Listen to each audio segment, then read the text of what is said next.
창세기 18장 16절부터 33절까지의 말씀을 좀 읽고 그리고 이제 또 살펴보도록 하겠습니다. 교독하도록 하겠습니다. 그 사람들이 거기서 일어나서 소돔으로 향하고 아브라함은 그들에게 전송하러 함께 나가니라.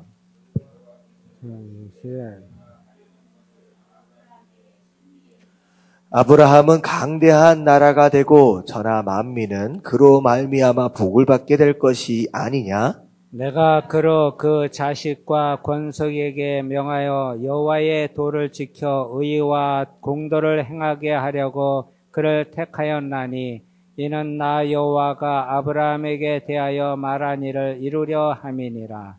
여호와께서 또 이르시되 소돔과 고모라에 대한 부르짖음이 크고 그 죄악이 심히 무거우니 내가 이제 내려가서 그 모든 행한 것이 과연 내게 들린 부르짖음과 같은지 그렇지 않은지 내가 보고 알려 하노라. 그 사람들이 거기서 떠나 소돔으로 향하고 가고 아브라함은 여호와 앞에 그대로 섰더니 아브라함이 가까이 나아가 이르되 주께서 의인을 악인과 함께 멸하려 하시나이까. 그 성중에 의인 50명이 있을지라도 주께서 그곳을 멸하시고 그 50의인을 위하여 용서하지 아니하시리이까. 주께서 이같이 하사 의인을 악인과 함께 죽으심은 부당하오며 의인과 악인을 같이 하심도 부당하나이다. 세상을 심판하시는 이가 정의를 행하실 것이 아니니까. 여호와께서 이르시되 내가 만일 소돔 성읍 가운데에서 의인 50명을 찾으면 그들을 위하여 온 지역을 용서하리라. 아브라함이 대답하여 이르되 나는 티끌이나 재와 같사오나 감히 주께 아뢰나이다. 50의인 중에 5명이 하다면 그 5명이 부족함으로 말미암아 온 성읍을 멸하시리까. 이르시되 내가 거기서 45명을 찾으면 멸하지 아니하리라. 아브라함이 또 아뢰어 이르되 거기서 40명을 찾으시면 어찌하려 하시나이까. 이르시되 40명으로 말미암아 멸하지 아니하리라. 아브라함이 이르되 내 주여 노하지 마옵소서 말씀하게 하옵소서. 거기서 30명을 찾으면 어찌하려 하시나이까. 이르시되 내가 거기서 30명을 찾으면 그리하지 아니하리라. 아브라함이 또 이르되 내가 감히 내 주께 아뢰나이다. 거기서 20명을 찾으시면 어찌하려 하시나이까. 이르시되 내가 20명으로 말미암아 그리하지 아니하리라. 아브라함이 또 이르되 주는 노하지 마옵소서 내가 이번만 더 아뢰리이다. 거기서 10명을 찾으시면 어찌하려 하시나이까. 이르시되 내가 10명으로 말미암아 멸하지 아니하리라. 여호와께서 아브라함과 말씀을 마치시고 가시니 아브라함도 자기 곳으로 돌아갔더라. 아멘. 어떻게 보면 우리가 아는 말씀 가운데 소돔과 고모라가 이제 멸망당하기 바로 직전에 있었던 내용입니다. 바로 직전에 사실 18절 이제 1절서부터 잠깐 보면요. 아브라함이 이제 장막 앞에 이렇게 앉아 있었어요. 1절을 보면 앉아 있어서 이제 밖을 내다보고 있습니다. 어떻게 보면 이제 한가한 것 같기도 하고 어떻게 보면 그렇잖아요. 자기네 작은 아브라함의 재산, 이제 양들이나 뭐 약대들이나 이런 것들이 이제 길러지는 것을 보고 쭉 앉아서 편안한 시간을 이제 보내고 있는 상황인 것 같아요. 자, 그런 가운데 갑자기 하나님이 나타나셨어요. 하나님이 나타나셨는데 천사의 모습으로 이제 나타나신 거죠. 자, 그랬을 때 아브라함이 딱 보니까 이게 하나님인 거예요. 이게 천사들인 거예요. 딱 보니까 오늘날에는 그렇게 이제 하나님이 육신을 입고서 그렇게 나타나신 경우는 없잖아요. 이제 사실 근데 이 당시에는 그렇게 이제 천사의 모습으로 이렇게 나타나시고 그런 가운데 이제 보는 순간 이게 다르다라고 하는 것들을 이제 보게 된 것 같습니다. 이제 아브라함이 알아봤어요. 하나님인지 천사인지. 그러고 나서 이 사람들을 지나쳐가는 것을 막고서 내가 대접하게 해달라라고 이제 간구를 합니다. 그래서 엄청나게 이게 보면요. 이게 보면 땅에 굽들어서 절을 한 다음에 4절에 보면 물을 조금 가져오게 하사 당신의 발을 씻기고 나무 아래서 쉬셔서 내가 떡을 좀 가지고 오겠다. 자, 그래가지고 6절에 보니까 장막으로 급하게 들어가서 사라한테 얘기를 합니다. 그래서 사라로부터 떡도 만들려고 하고 뭐 송아지를 잡기도 하고, 이 송아지가 말이 송아지지 굉장히 귀한 거잖아요. 한 마리를 그냥 잡는 거예요.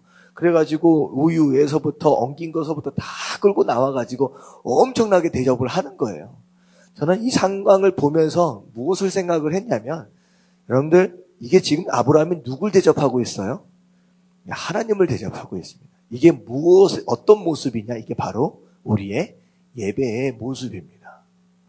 하나님 앞에 예배를 드리는 자의 마음이, 자세가 어떠해야 하느냐라고 하는 거예요. 오늘날 많은 성도들이 예배에 대해서 착각하고 있는 부분이 있는 게 뭐가 있냐면요. 예배는 말씀을 받는 시간이고 은혜를 받는 시간이다. 다시 말하면 누가 누구에게 뭘 주는 거냐? 하나님이 나에게 무언가를 주시는 시간이다라고만 생각을 해요. 그러니까 예배를 영어로 얘기하면 월십이라고 얘기할 수도 있고 서비스라고 얘기를 할 수도 있거든요. 근데 마치 교회에 와서 내가 서비스를 받는 것으로 착각한다는 거예요. 근데 사실은 예배는 누굴 향한 예배예요? 우리가 하나님을 향한 예배. 서비스다라고 한다면 하나님이 우리를 서브하는 거예요? 아니면 오히려 우리가 하나님을 서브하는 시간이에요? 오히려 예배 시간은요, 우리가 하나님을 서브하는 시간이에요. 섬기는 시간이에요. 우리가 하나님을. 그러면 우리가 하나님 앞에 전심으로 풍성하게 우리의 마음을 올려드렸을 때, 그때 하나님께서 주시는 것이 무엇이냐? 그게 은혜라는 거예요.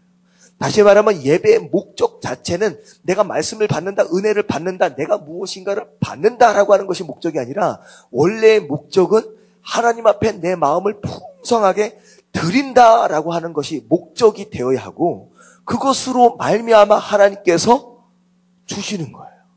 여러분들 뭐가 먼저인지를 정확하게 아시게 되길 주님의 이름으로 축원합니다. 아브라함이 하나님 만나자마자 엄청나게 대접을 하는 거예요. 정말 우리가 하나님 앞에 나올 때 뭐 물질에 대한 그런 내용만을 국한해서 얘기하는 것이 아니라 우리의 마음을 정말 풍성하게 준비해서, 우리의 사랑을 풍성하게 준비해서 하나님 앞에 드릴 줄 아는 그러한 예배의 모습들 되시길 주님의 이름으로 축원합니다. 결국은 그렇게 아브라함이 하나님을 대접했더니 어떻게 돼요? 약속을 받는 거예요. 네 아내 사례를 통하여서 이제 아들이 낳게 될 것이다. 아들을 낳게 될 것이다. 은혜를 입는 거예요. 여러분들 풍성한 예배를 먼저 하나님 앞에 드리는 것으로 인하여서 은혜도 풍성하게 받으실 수 있는 저와 여러분들 되시길 주님의 이름으로 축원합니다. 아멘. 자, 사례에 대해서 얘기를 하는 거예요. 사례가 아들을 낳을 것이다 라고 얘기를 하니까 사례가 뭐라 그래요? 어떻게 해요? 옆에서 싹 듣고서 뭐 했어요? 웃었어요. 하하하하 웃은 게 아니에요. 와, 너무 좋아가지고 하하 웃은 게 아니라 이렇게 웃은 거예요. 무슨 뜻이에요? 아이, 내가 경수가 끊어지고 우리 남편 보니까 이미 힘도 하나도 없고 할아버지 다 돼버렸고 난 할머니인데 내가 무슨 아들이냐, 네가 무슨 자식을 낳느냐 한심한 거예요. 에이, 말도 안 되지. 오히려 하나님의 약속에 뭐 해버렸어요? 비웃어버린 거예요. 그러니까 천사가 딱 듣고서 뭐라 그래? 다 아는 거야. 네가 웃었냐? 라고 하니까 사례가 깜짝 놀라. 오, 내 마음을 어떻게 알지? 나 천막 뒤에서 숨어서 있었는데 확 들켜버린 거예요. 아니, 내가 안 웃었습니다 라고 얘기하니까 뭐래요? 다 안다. 네가 웃었다. 네가 웃었다. 분명히 웃었다. 이거 깜짝 놀랐죠. 근데 사라가 웃은 이유가 뭘까요? 사라가 웃은 이유. 어려운 상황과 나의 처지를 보면 웃을 수밖에 없어요. 그렇잖아요. 이미 사례는 아이를 낳을 수 있는 몸의 상태가 아닙니다. 경수가 이미 끊어졌어요. 남편을 보니 시원찮아. 이게 안 될 것 같아. 자기의 상황, 어려운 상황, 자기의 모습을 보면 한심스러울 수밖에 없어요. 그러니까 웃음이 나오죠. 그게 우리의 상황입니다. 하나님께서 우리에게 약속하신 것이 있어요. 여러분들 개인적으로 주신 꿈과 비전들이 있고요. 예담 교회에게 허락하신 꿈과 비전들이 있습니다. 근데요, 꿈과 비전을 생각을 하고는 있지만 꿈과 비전을 생각하는 가운데 내 처지와 이 상황을 보면 어떻게 될 수밖에 없느냐? 사례처럼 웃을 수밖에 없어요. 내가 어떻게, 우리가 어떻게. 하지만 하나님은요, 약속을 주실 때는 뭘 믿어라라고 하는 것이냐? 어려운 상황이나 너의 연약함을 믿어라고 하는 것이 아니라 뭘 믿어라? 약속을 믿어라라고 하는 거예요. 여러분들 자꾸 여러분 연약한 가운데 주눅 들지 마시고 하나님의 약속과 하나님의 말씀을 먼저 믿으시길 주님의 이름으로 축원합니다. 그게 믿음이에요. 그게 믿음이다라고 하는 거예요. 그래서 하나님이 아브라함에게 이 엄청난 약속을 사례와 더불어 함께 허락하시는 장면이 어제 말씀까지였어요. 그리고 나서 16절로 들어옵니다. 딱 들어왔더니 이 사람들, 그 사람들은 이제 하나님과 더불어 있는 천사들입니다. 딱 일어나서 대접을 많이 받았지요. 그리고 소돔으로 이제 향하게 됩니다. 그래서 아브라함은 자, 안녕히 가십시오, 편안히 가십시오, 전송을 하고 있는 상황 가운데서 17절 말씀 같이 한번 읽어보도록 하겠습니다. 다 같이 시작. 여호와께서 이르시되 내가 하려는 것을 아브라함에게 숨기겠느냐. 하나님 뭐라고 말씀하시냐면 아브라함에게, 여기서는 지금 천사들이 얘기하고 있는 게 아니라 여호와 하나님입니다. 근데 이게 도대체 어떻게 이 상황이 되는지 사실 잘 모르겠어요. 이 천사들이 있는데 그 가운데 여호와 하나님이 말씀하시기도 하고 또 사람들이라고 얘기를 하고 좀 애매해요. 근데 일단 함께 계시는 것 같아요. 근데 하나님께서 아브라함에게 뭐라고 얘기를 하느냐? 내가 아브라함에게 뭘 숨기겠느냐라고 얘기를 하면서 뭐라고 얘기하냐면 18절에 아브라함에게 허락하실 복에 대해서 말씀을 먼저 하세요. 근데 제가 17절을 읽으면서 무슨 생각을 하게 되냐면 하나님이 아브라함에게 야, 내가 너한테 뭘 숨기겠느냐라는 그런 얘기를 하시는 것이 마치 하나님과 아브라함과 사이는 어떤 관계처럼 느껴져요? 친구 같아. 야야야, 내가 너한테 뭘 숨기겠냐? 다 말해주고 싶은 거예요. 여러분은 누구에게도 숨기지 않고 다 얘기할 수 있다라고 하는 것은 그 사이에, 그 관계 안에 뭐가 있다는 거예요. 뭐가 있기 때문에 다 얘기해요. 신뢰해요. 신뢰해요. 저는 이 아브라함과 하나님 사이가 이게 한 방향으로의 신뢰가 아니라 양방향으로서의 완벽한 신뢰성이 있다라는 느낌이 드는 거예요. 우리가 믿음을 얘기할 때는 뭐에 대한 믿음을 얘기하느냐? 내가 하나님의 말씀을 얼마나 믿느냐, 내가 하나님을 얼마나 믿느냐라고 하는 하나님을 향한 믿음에 대해서 굉장히 중요하게 생각하잖아요. 근데 17절 말씀을 보면요, 오히려 지금 하나님은 누구를 신뢰하고 있어요? 아브라함을 신뢰해요. 아브라함을 신뢰해요. 다시 말하면 아브라함은 하나님이 뭐 할 수 있을 만한 사람이냐? 믿어줄 수 있을 만한 사람이에요. 여러분들 이왕 성도로서 신앙생활 할 바에는 당연히 하나님을 열심히 믿고 섬겨야 하지만 하나님이 여러분들을 향하여 신뢰할 수 있을 만한 그런 삶을 사실 수 있게 되길 주님의 이름으로 축원합니다. 아멘. 여러분들 이런 믿음 저희가 한번 봤었죠. 어디에서 우리가 찾아볼 수 있었어요? 욥. 하나님이 믿어줄 만한 사람, 욥의 신앙이었잖아요. 얘는 나 한번 때려봐라. 절대 안 넘어진다. 하나님이 믿어버리는 거예요, 욥을. 여러분들 이런 신앙을 가지고 있으면요, 하나님과 우리 사이가 어떤 관계로 발전될 수 있느냐? 친구의 관계. 내가 너를 믿고 네가 나를 믿는 것만큼 내가 너를 믿어줄 수 있다라고 하는 이런 신앙, 이게 정말로 귀한 신앙이에요. 여러분들 성도로 살면서 하나님이 나를 신뢰할 수 있을 만한 그런 신앙, 그런 신앙을 사실 수 있게 되길 주님의 이름으로 축원합니다. 아멘. 저는 참 부러웠어요. 하나님이 과연 나를 믿어주실까? 그런 생각을 하면서 나도 하나님이 믿을 수 있을 만한 그런 주의 종이 돼야 되겠다라는 그런 생각을 해보게 됐습니다. 자, 그리고 나서 18절에 뭐라고 말씀하시느냐? 아브라함은 강대한 나라가 될 것이다 라고 얘기하는 거예요. 앞으로 이 일이 약 400년, 450년 정도가 지나게 되면 실제로 이루어집니다. 진짜 아브라함 후손들이 강력한 나라가 돼서 돌아옵니다. 그런데 뭐라고 얘기하느냐? 네가 강력한 나라가 될 것이다 라고 하는 축복을 받게 됐는데 그게 무엇을 위한 것이냐? 천하 만민은 그로 말미암아. 자, 그로 말미암아는 여기서 뭘 얘기를 하냐면 이게 아브라함을 얘기하는 것이기도 하지만 앞으로 있어지게 될 강력한 그 나라를 또 의미하기도 해요. 강력한 그 나라를 통하여서 뭘 받게 돼요? 복을 받게 될 것이다. 여기 사실 굉장히 중요한 내용입니다. 아브라함에게 나라가 될 것이다 라고 하는 이 축복은 엄청난 축복인데 이 축복을 주시는 이유가 무엇이냐? 너만 잘 먹고 잘 살아라가 아니라 해야 할 뭐가 있다는 거예요. 그 축복으로 인하여서 해야 할 사명이 있다라고 하는 거예요. 그것으로 인하여 많은 사람이 복을 받아야 한다라고 하는 거예요. 거기에 대한 설명이 19절에 자세하게 나와 있습니다.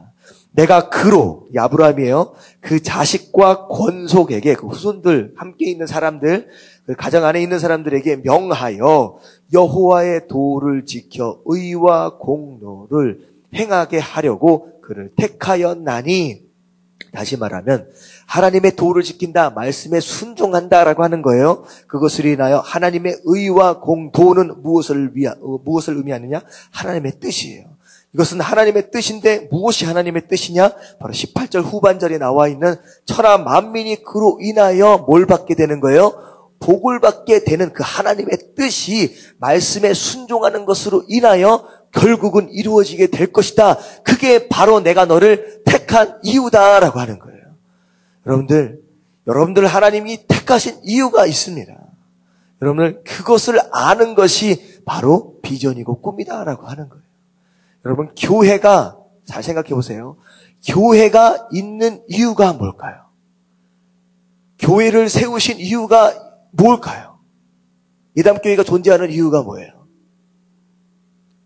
하나님을 예배하기 위해서?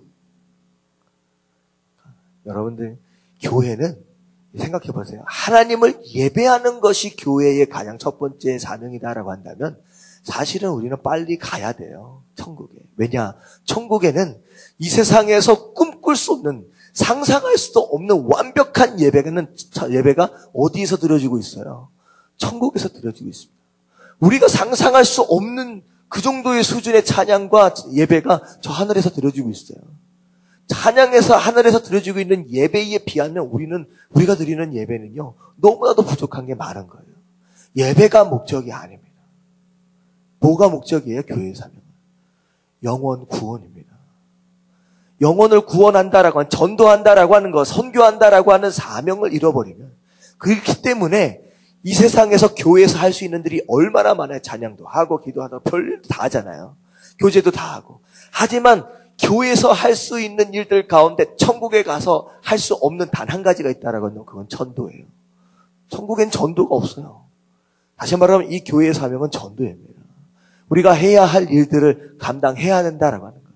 하나님이 예담교회를 세우신 이유도 바로 그거고요. 나를 먼저 택하신 이유도 바로 그거고요. 그리고 아브라함에게 복을 주신 이유도, 내가 널 택한 이유는 바로 그것 때문이다라고 하는 거예요. 그래서 제가 소원하건대 하나님께서 우리에게 주신 비전이 많잖아요. 결국은 교회도 무엇하기 위해 세워졌느냐? 전도와 선교를 위해 세워진 거예요. 그리고 앞으로 세워지게 되는 예담 의원에 대한 메디컬 센터도 결국은 뭘 위해서? 병 고치는 게 문제가 아니에요. 여러분들 병 고치면 어떻게 됩니까? 병 고치면 병 들어야 안 들어야 또 다시. 병은 고치면 또 병은 들어요. 아무리 고쳐봤자 그 육신은 언젠가는 어디로 돌아갑니까? 흙으로 돌아가요. 우리가 의원이 세워지는 목적이 병을 고치는 게 목적이 아니에요. 그것을 통하여 뭐 하자는 거예요? 영혼을 구원하자라고 하는 거예요. 에듀케이션 센터도 마찬가지예요. 그걸로 교육 잘해가지고 공부 잘하는 아이들 만들면 뭐 합니까? 그거 가지고 공부 잘하는 그 머리 가지고 딴짓하고 앉아있으면 오히려 방해가 되지. 여러분들 교육센터도 마찬가지예요. 궁극적으로 뭐 하기 위해서? 이것도 영혼 구원 전도하기 위해서요. 하나님께서 우리를 세우신 목적입니다. 여러분 이걸 바로 알고 그 안에서 달려가실 수 있는 저와 여러분들 되시길 주님의 이름으로 축원합니다. 아브라함은 그 얘기를 합니다. 내가 널 택한 이유는 해야 할 일이 있기 때문에 너로 인하여 많은 사람들이 복을 받는다. 가장 큰 복이 뭐라고 생각하세요? 물질의 복, 건강의 복? 아니요. 가장 큰 복은요, 복음입니다. 하나님의 말씀을 듣고 구원받는 게 가장 가장 큰 복이다라고 하는 거. 여러분들, 이웃들에게 사랑을 신청한다라고 했을 때 다른 것 주려고 생각하지 마시고 가장 큰 복음을 전해주시길 주님의 이름으로 축원합니다. 그게 우리의 사명이다라고 하는 거예요. 자, 그리고 나서 20절에 뭘 얘기하느냐? 여호와께서 또 이르시되 소돔과 고모라에 대하여 부르짖고 부르짐이 크고 그 죄악이 심히 무거우니 내가 이제 내려가서 그 모든 행한 것이 과연 내게 들린 부르짖음과 같은지 그렇지 아닌지 내가 보고 알려 하려라. 뭐에 대해서 얘기하고냐? 소돔과 고모라를 멸망시킬 것을 미리 알려주시는 거예요. 이런 얘기들을 미리 알려주시는 거예요. 그러니까 하나님과 신뢰 관계에 있어지게 되면 어떤 일이 있어지게 되느냐? 하나님이 나에게 뭘 가르쳐 주세요? 장래를 보여주십니다. 그렇잖아요. 우리가 한 치 앞도 내다보지 못하는 삶을 삽니다. 당장 오늘 예배가 끝나고 우리 삶 가운데 무슨 일이 일어날지 여러분들 아십니까? 당연히 차 타고 집에 가겠지라고 하지만 집에 가는 과정 가운데 무슨 일이 일어날지 우리는 아무것도 몰라요. 한 치 앞을 내다보지 못하고 사는 인생이 우리 인생인데 하나님과의 진짜 친밀한 신뢰 관계 안으로 들어가 버리면요. 하나님이 뭘 가르쳐 주시냐면 장래일을 가르쳐 주세요. 여러분들, 내 앞으로 무슨 일이 일어날지, 앞으로 내가 어떻게 행동해야 될지 하나님 보여주신다라고 하는 거예요.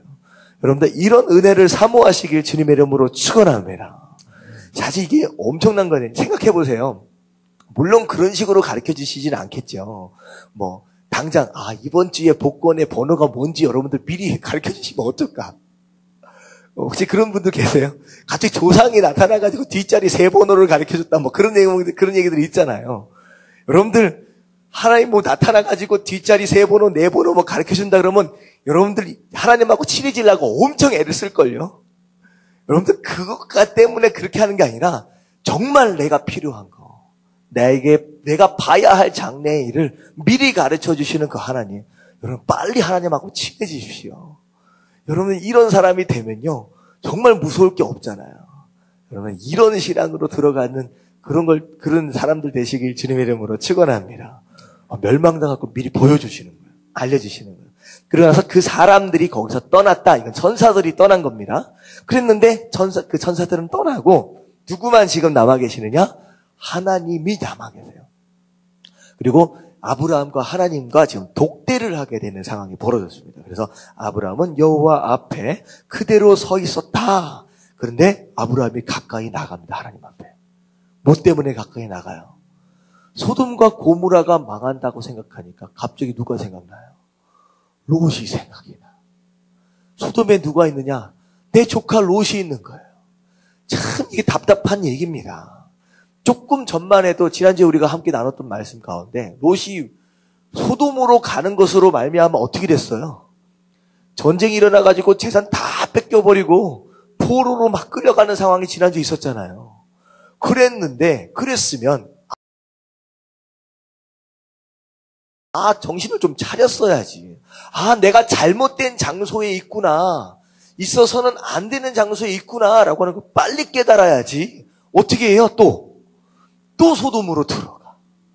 진짜 답답한 인생입니다. 여러분 적당히 하나님께서 아니다 딱 막대기로 대시면 빨리 깨달으시길 주님의 이름으로 축원합니다. 하나님 막대기를 들었고 톡톡 치셨는데 깨닫질 못하고 또 들어가는 거예요. 그래서 어떻게 돼요 이제?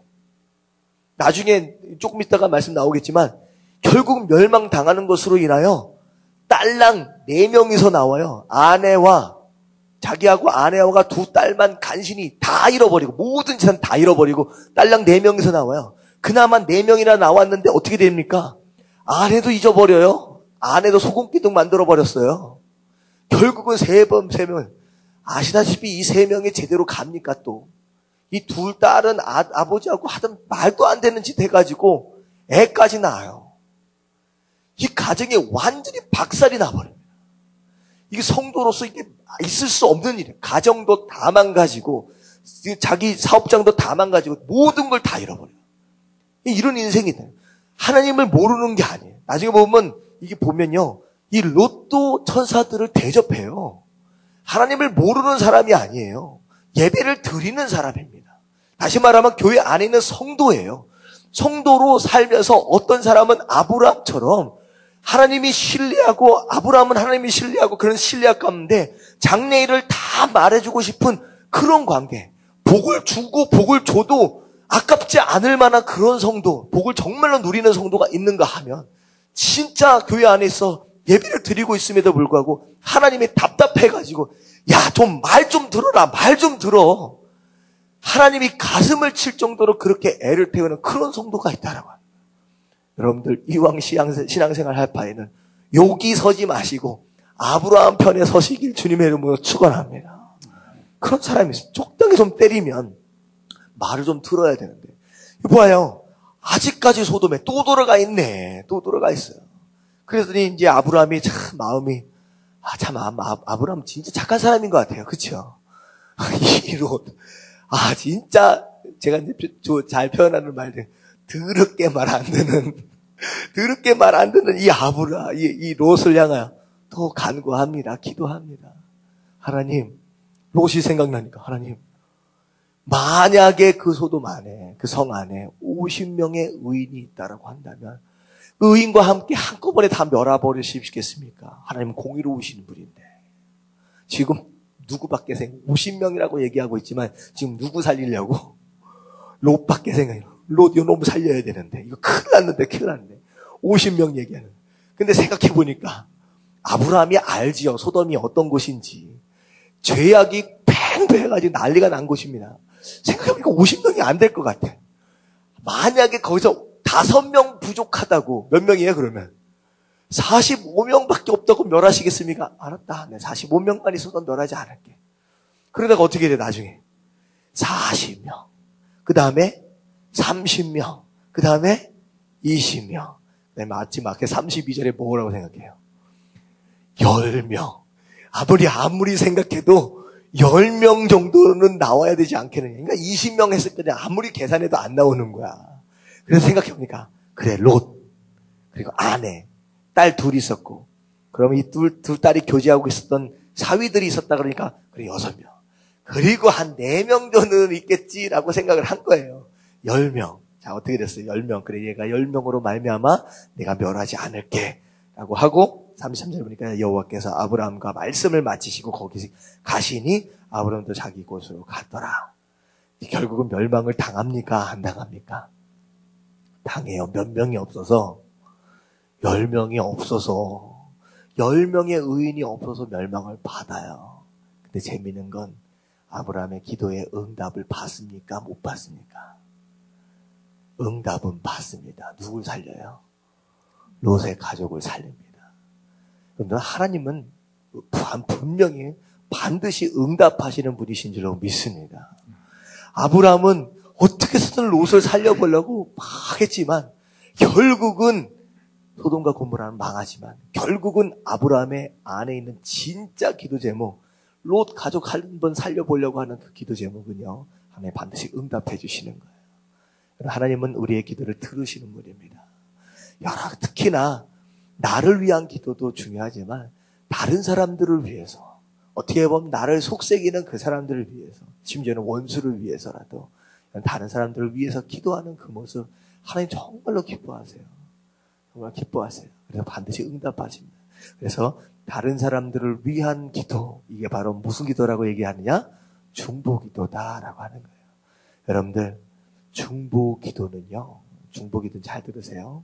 중보기도는 나와 내가 속해 있는 공동체를 깨끗하게 하는 목욕과 같은 것입니다. 중보기도가 막 일어나는 곳에는요, 다툼이 없어요. 중보기도가 막 일어나는 곳에는요, 시기와 질투가 절대 있을 수 없습니다. 미워하는 거 절대 있을 수 없고요. 정죄하고 판단하는 게 있어질 수 없어요. 교회 안에 정말 있어져야 할 기도는요, 중보기도예요. 남을 위한 기도, 다른 사람들을 위한 기도. 그래서 이 중보기도를 많이 하면요, 내가 깨끗해져요. 내가 마음이 깨끗해지고 내 영이 깨끗해져요.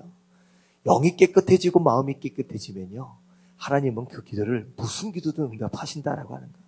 그래서 여러분들 기도의 영을 받으시려면요, 이왕이면 나를 위해서 기도하는 것보다는 다른 사람들을 위한 그런 중보 기도의 영을 받으시길 주님의 이름으로 축원합니다. 그래야 된다는 거예요. 그래서 중보 기도 결국은 응답을 받습니다. 자, 그리고 나서 뒤로 넘어가겠습니다. 자, 넘어가면요.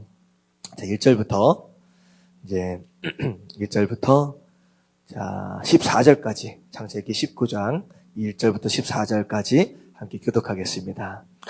저녁 때에 그 두 천사가 소돔에 이르니 마침 롯이 소돔 성문에 앉아 있다가 그들을 보고 일어나 영접하고 땅에 엎드려 절하며 이르되 내 주여 돌이켜 종의 집으로 들어와 발을 씻고 주무시고 일찍이 일어나 갈 길을 가소서.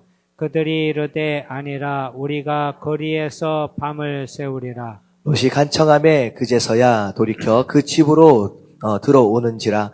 롯이 그들을 위하여 식탁을 베풀고 무교붕을 구우니 그들이 먹으니라. 그들이 눕기 전에 그 성사람 곧 소돔 백성들이 롯을 막론하고 원근에서 다 모여 그 집을 애워싸고 롯을 부르고 그에게 이르되 오늘 밤에 내게 온 사람들이 어디 있느냐 이끌어내라. 우리가 그들을 상관하리라. 롯이 문 밖에 무리에게로 나가서 뒤로 문을 닫고 이르되 청하노니 내 형제들아 일어나글 행하지 말라. 내게 남자를 가까이 하지 아니한 두 딸이 있노라. 청하건대 내가 그들을 너희에게로 이끌어내리니 너희 눈에 좋을 대로 그들에게 행하고 이 사람들은 내 집에 들어왔은즉 이 사람들에게는 아무 일도 저지르지 말라. 그들이 이르되 너는 물러가라. 또 이르되 이 자가 들어와서 거류하면서 우리의 법관이 되려 하는도다. 이제 우리가 그들보다 너를 더 헤아리라 하고 롯을 밀치며 가까이 가서 그 문을 부수려고 하는지라. 그 사람들이 손을 내밀어 롯을 집으로 끌어들이고 문을 닫고 문 밖에 무리를 대소를 막론하고 그 눈을 어둡게 하니 그들이 문을 찾으려고 헤매었더라. 그 사람들이 롯에게 이르되 이외에 내게 속한 자가 또 있느냐? 네 사위나 자녀나 성중에 내게 속한 자들을 다 성 밖으로 이끌어내라. 그들에 대한 부르짖음이 여호와 앞에 크므로 여호와께서 이곳을 멸하시려고 우리를 보내셨나니 우리가 멸하리라. 롯이 나가서 그 딸들과 결혼할 사이들에게 말하여 이르기를 여호와께서 이 성을 멸하실 터이니 너희는 일어나 이곳에서 떠나라 하되 그의 사위들은 농담으로 여겼더라. 아멘. 자, 떠난 두 천사가 어디로 들어가요? 소돔으로 들어가는데 롯이 어디에 앉아 있느냐? 소돔 성문 앞에 앉아 있었다라고 하는 거. 어떻게 보면 그냥 간단한 이야기 같지만 이제 보통 성문에 앉아 있는 사람은요, 좀 다른 의미가 있습니다. 그냥 멍하니 그렇게 있었다는 게 아니라 성문 앞에는 일반적으로 무엇이 이루어지는 장소냐면 재판이 이루어지는 장소예요. 고대의 어떤 이쪽 근동 지방의 이제 풍습입니다. 그래서 성문 앞에 앉아 있는 사람들은 곧 무엇을 의미하느냐? 보통 이제 재판관이나 그 지역의 장로들입니다. 그래서 어떤 그런 의미가 좀 있어요. 다시 말하면 이 롯이라고 하는 사람이 적당히 들어가서 그냥 낑겨서 사는 것이 아니라 어느 정도 자리를 잡은 거예요. 그리고 마치 이 당시에 뭐 재판관까지는 안 갔다라고 할지라도 그냥 함께 성문에 앉았을 정도의 어떤 장로의 직분까지를 받았던 약간의 영향력이 있었던 그런 사람입니다. 그러니까 이게 소돔에 다시 돌아가 버린 이유가 또 이런 것일 수도 있어요. 어느 정도 자리를 잡고 부자고 하니까 네, 어느 정도 야, 너 이방인이지만 야, 한 자리 줄게 해가지고 자리 잡고 있으니까 떠나기가 쉽지 않았던 거죠. 그러니까 이게 쉽지 않았던 상황입니다. 그래서 그날 또 성문 앞에 앉아있는데 딱 보니까 천사 둘이 이제 오는 거예요. 딱 알아봅니다. 그래서 또 대접을 해요. 또 아브라함처럼 다 대접을 합니다. 사실은 천사가 롯 이제 집으로 들어갈 원래 이제 계획은 사실 없었죠. 원래는 천사들이 하고자 했었던 일은 무엇이냐? 밤에 길거리를 좀 다니려고 했어요. 뭘 보기 위해서? 사실 이 문화가 얼마나 깨끗하냐 더러우냐는 뭘 보면 알아요? 밤 문화를 보면 알아요. 밤에 이들이 뭘 하고 사느냐라고 하는 거예요. 낮에는요, 여러분들 라스베가스를 못 가보신 분들은요, 라스베가스를 보면요, 낮에는요, 그렇게 별로 그렇지 않아요. 그냥 동네예요. 그냥, 멋있는 건물들이 있는데. 그렇지만 밤에 되면요, 완전히 휘황찬란해요. 그러니까 밤의 도시예요. 그러니까 밤이 되면요, 이 사람들이 어둠컴컴해지면 속에 있는 것이 다 나오기 시작하는 거예요. 그러니까 밤 문화, 그러니까 거리를 좀 돌아다니면서 이들이 뭐 하고 다니냐, 진짜 죄악이 진짜 들끓고 있느냐, 그걸 보려고 아니다, 너네 집에 안 들어갈란다 라고 얘기를 했는데, 간청하니까 결국은 들어가게 된 거예요. 들어가게 됐는데 결국은 길거리를 돌아다닐 필요가 없게 됐어요. 어떻게 됐어요? 길거리 돌아다니면서 이들이 얼마나 타락했느냐를 볼 필요도 없이 아예 그들이 찾아왔어. 찾아와서 뭐라 그래요? 이게 보니까 5절에 보니까 롯을 부르고 그 얘기를 해. 오늘 밤 내게 온 사람들이 어디 있느냐? 사람들이 본 거죠. 사람들이 이제 얼굴 차림이나 이런 걸 다르니까 외부인이 들어왔다라고 하는 게 소문이 난 거예요. 자, 이끌어내라. 우리가 그들을 상관하리라. 자, 여기서는 이제 한국말로 상관이라고 되어 있지만 이게 사실 영어를 보면 성행위입니다. 이게 보면 남자들이 들어왔는데 이 천사가 남자인지 아닌지 잘 모르겠습니다. 근데 남자처럼 보였을 것 같아요. 근데 이게 보면 동성연애예요. 이 소돔이 동성연애로 꽉 차 있는 거예요. 남자들이 왔는데 내가 그들과 성관계를 맺겠다. 이게 난리가 난 거예요. 다시 말하면 나갈 필요, 이 천사들이 나가서 죄악을 확인할 필요도 없이 집 안에서 이미 죄악을 확인을 해버린 겁니다. 아, 이 동네가 바로 이런 동네구나.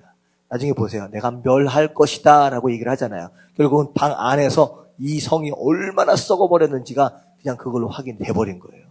자, 그랬더니 롯이 깜짝 놀랐습니다. 천사는 그걸 알거든요. 문 밖에 나가서 얘기를 하는 거예요. 문을 닫고. 청하노니 형제들아 이런 악을 행하지 말라. 다시 말하면 여기서 뭘 얘기하느냐. 롯이 무엇이 선이고 무엇이 악한지를 아는 거예요. 그러니까 그들에게 악을 행해서는 안 된다. 이거는 잘못된 짓이다. 라고 얘기를 하는 거예요. 자, 그러면서 이게 너무 소돔에 오래 있었더니 이게 제정신이 아니야. 한번 보세요. 이 사람들, 이 천사들은 건드리지 말고 그 대신 뭘 내주겠다? 8절, 이게 말이 되는 얘기입니까? 자, 보세요. 내게 남자를 가까이 하지 아니한 두 딸이 있노라. 사실은요, 나중에 보면 사위가 있어요. 결혼을 약속한 사람이 있는 거예요. 곧 결혼할 여자들이라는 거예요. 근데 그 여자들이 있는데 아직 남자를 가까이 하지 않았다. 그러니까 청하건대 내가 그들 너에게 내줄 테니까 네 눈에 좋은 대로 마음.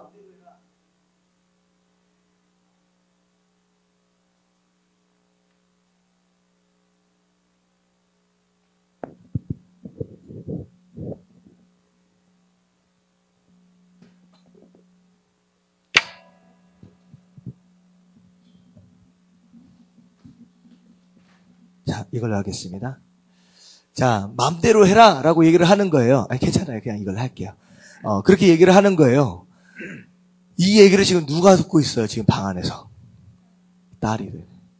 이게 지금 아버지가 할 얘기입니까? 그러니까, 얼마나 소돔이라고 하는 지역, 이 죄악된 세상에 있다 보니까, 뭐가 옳고 그런지에 대한 기준이 점점 흔들리기 시작하는 거예요. 그래서, 여러분들, 내가 지금 어디 살고 있느냐, 내가 어떤 사람들 가운데 살고 있느냐라고 하는 게 얼마나 중요한지 좀 생각해 볼 필요가 있어요. 물론 우리가 의로운 사람으로서 선한 영향력을 끼치고 있다라고 하는 거, 끼쳐야 된다라는 건 맞는 얘기지만 또 어떤 의미에서 보면 우리 스스로도 성령 충만할 때는 선한 영향력을 미치며 삽니다. 근데요, 우리가 연약해지면요, 물들 수도 있다라고 하는 거예요. 그래서 여러분의 제가 지금 어떤 친구들을 만나고 있는지, 어떤 사람들과 함께하고 있는지도 구별할 필요가 있다라고 하는 거. 롯도 의인이에요. 하나님을 알아요. 하지만 어느덧 그 땅 가운데 물들어 버렸어요. 그래서 제정신이 아닌 거예요. 딸을 어떻게 내주겠다고 얘기합니까? 이 얘기를 듣고 있는 이 딸들, 소위 뭐가 일어났을 것 같아요? 머리 안에. 이게 요즘 전문 용어로 뭐라 그러냐, 이걸 바로 멘붕이라고 얘기합니다. 멘붕. 멘탈 붕괴. 이게 황당해지는 거예요. 우리 아버지는 믿을 수 있는 사람이야? 아니에요. 자기 천사 이게 한다고 해가지고 자기를 갖다가 그럼 죽는 거잖아요. 어떻게 되겠습니까? 내줄 수 있는 사람. 결국은 나중에 그 산에 올라가서 그 일이 벌어진 이유가 사실 원인은 누가 제공해요? 이런 아버지 믿고서 내가 어떻게 살겠느냐가 돼버린 거예요. 결국은 씨는 누가 뿌렸느냐? 이 롯이 뿌립니다. 그러니까 우리가 뭘 생각을 해야 되느냐? 여러분들, 내가 누구와 함께 있느냐, 내가 어떤 환경 가운데 있느냐라고 하는 걸 잘 구별할 필요가 있어요. 물론 선한 영향을 미치기 위해, 전도하기 위해 어떤 그런 사람들에게도 누구든 다가가야 하지만 내가 머물러 있는 자리는 우리가 스스로 구별할 필요가 있다라고 하는 거 생각하시고 그렇게 살아가시길 주님의 이름으로 축원합니다. 롯은 변해버렸어요. 이제 제정신이 아닌 거예요. 자, 그랬더니만 뭐라 그래요? 9절에 그들이 이르되 너는 물러가라. 또 이르되 이자가 들어와서 거류하면서 우리의 판관이 되려 하는도다. 이게 무슨 얘기예요? 아까 집에는 어디 서 있었어요? 이 롯이? 성문에. 잘 이게 보니까요. 좋을 때는 잘해줄 때는 뭐라도 한 자리씩 주는 거예요. 이게 여기서 속으면 안 되는 거예요. 이게 롯이 딱 보니까 재산도 많고 막 이렇게 뭐 사람들에게 좀 해주니까 이 사람들이 야, 롯 너 괜찮다. 나 우리 친구하자. 야, 친구하는 김에 괜찮은데 너 한번 뭐 장로 자리 하나 줄게. 성문에 좀 앉아 있어. 라고 얘기를 했는데 나중에 자기들 생각에 안 맞으니까 뭐라 그래요? 야, 네가 언제부터 덕관이었냐? 뭐가 선하고 약해? 우리를 판단하려고 해? 이렇게 되는 거예요. 이게 이제 다른 종류의 사람들, 결국은 어쩔 수 없이 하나 될 수 없는 사람들입니다.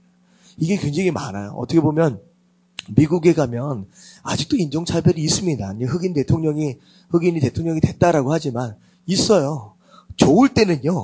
서로 좋을 때는요, 흑인이든 백인이든 황색인종이든 다 어울려서 삽니다. 근데요, 딱 문제가 생겨나면요, 인종을 따라 나라를 따라 딱 나눠져 버려요.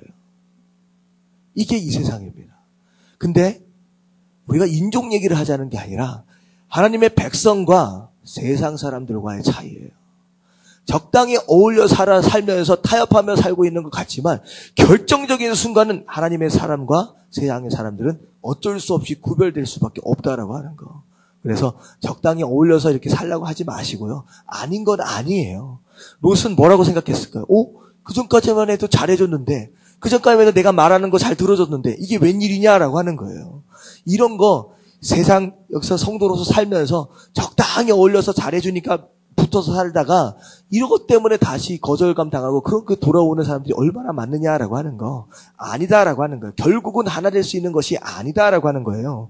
자, 그리고 나서 법관이 되려고 하는도다. 그래서 이제는 넌 죽었어. 야, 네가 뭐라 그래? 하면서 넌 죽었어 하면서 너를 다 더 헤아리라. 그래서 욥을 갖다가 이제 협박을 하는 거예요. 자, 그랬을 때 문을 부수고 이제 들어가려고 합니다. 이거 얼마나 많은 사람들이 왔느냐라고 하는 거예요. 자, 그랬을 때 그 사람들 안에 있는 두 천사가 어떻게 해요? 손을 내밀어서 롯을 안으로 탁 피신을 시킵니다. 자, 그리고 나서 무슨 일이 벌어지냐? 11절을 보면 같이 한번 읽어볼게요. 시작. 무리를 대소를 막론하고 그 눈을 어둡게 하니 그들이 문을 찾느라고 헤매었더라. 참 하나님은 참 상상력이 풍부하신 것 같아. 이 롯을 구원하시는데 어떻게 구원하세요? 롯이 끌어들였다라고 한다면 결국은 손을 내밀어서 끌어들였다는 것이 이게 무슨 얘기냐면요. 문이 있었어요.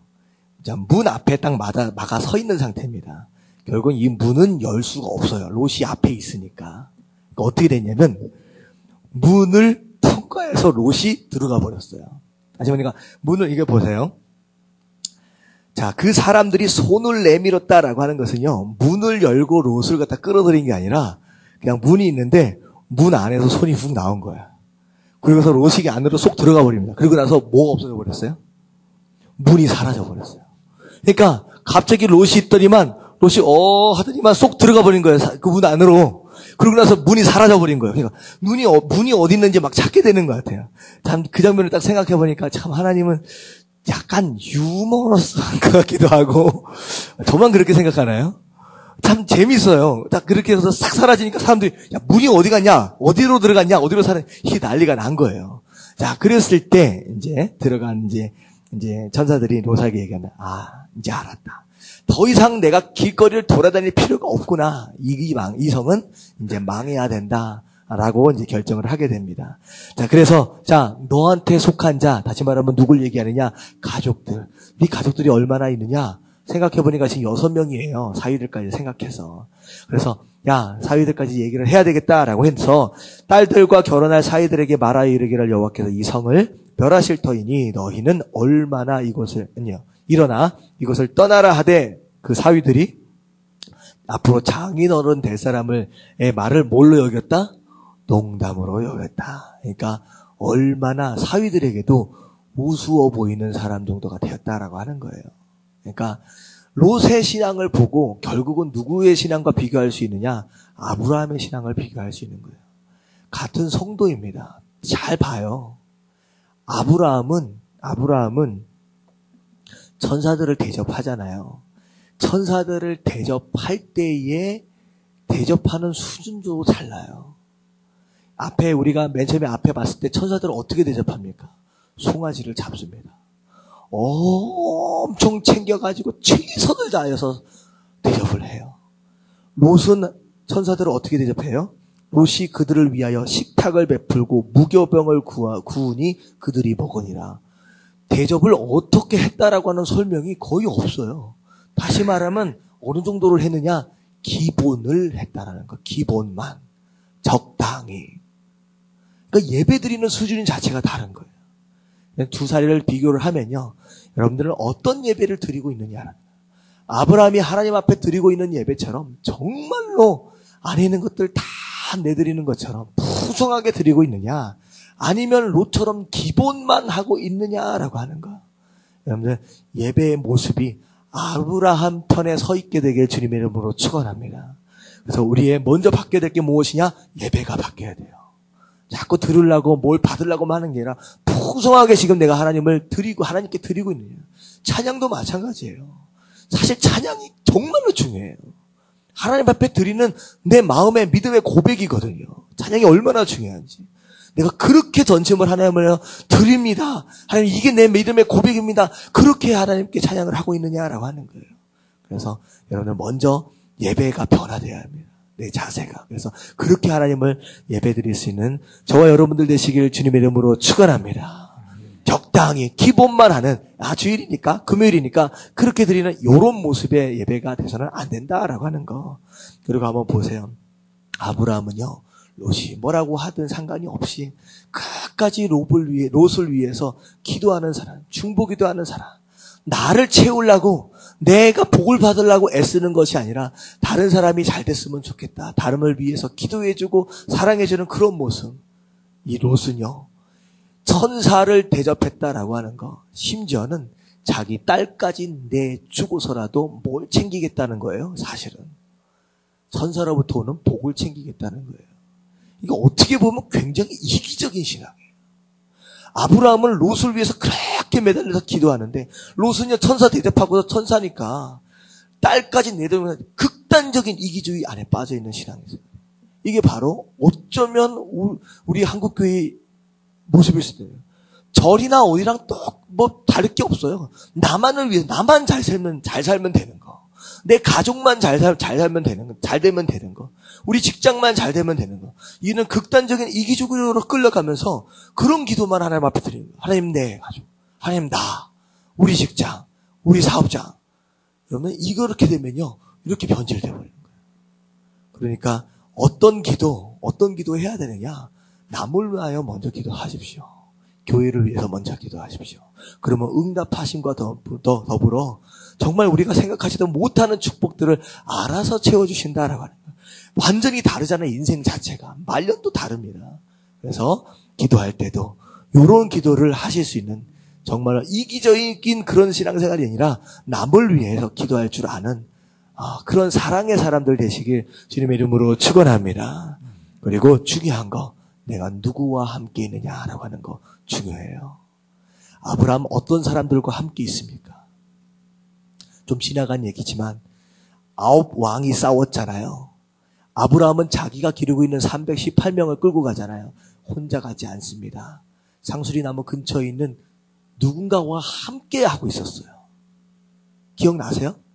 아브라함이 318명만 끌고 간 게 아니라 아브라함이 누구와 상수리나무 근처에서 함께 살고 있었다 그랬잖아요.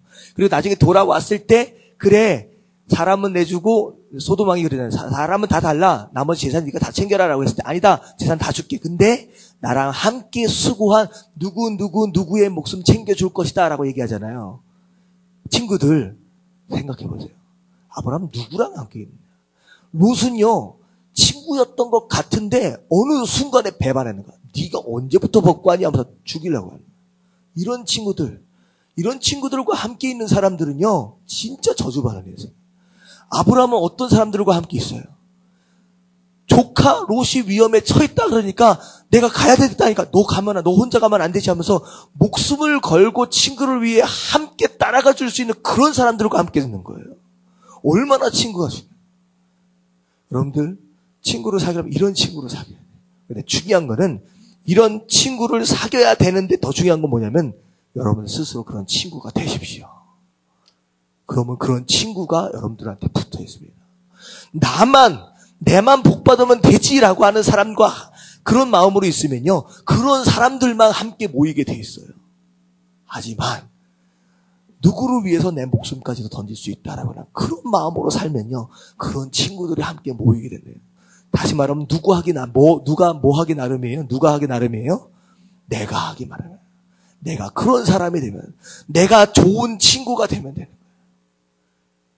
예수님 말씀하신 게 있잖아요. 하나님을 사랑하고 이웃 사랑하라 하니까 그 젊은 서기관이 뭐라 그래요? 누가 내 이웃입니까? 라고 얘기했잖아요. 아니요. 누가 내 이웃이냐라고 하는 게 중요한 게 아니라 마지막 질문은 뭐가 돼요? 예수님 뭐라고 질문해요? 누가 이자의 진정한 친구냐라고 물어보시는 거예요. 달라요. 좋은 친구를 사귀려고 하지 마시고 오히려 내가 좋은 친구가 되십시오. 예수님은 그 관점이에요. 누가 내가 사랑을 베풀어줘야 할 친구냐라고 하는 게 아니라 이 사람에게 누가 진짜 좋은 이웃이냐라는 관점. 여러분들 세 가지입니다. 세 가지를 위해서 기도할 텐데 우리 함께 좀 찬양을 하시는 가운데 첫 번째는 예배.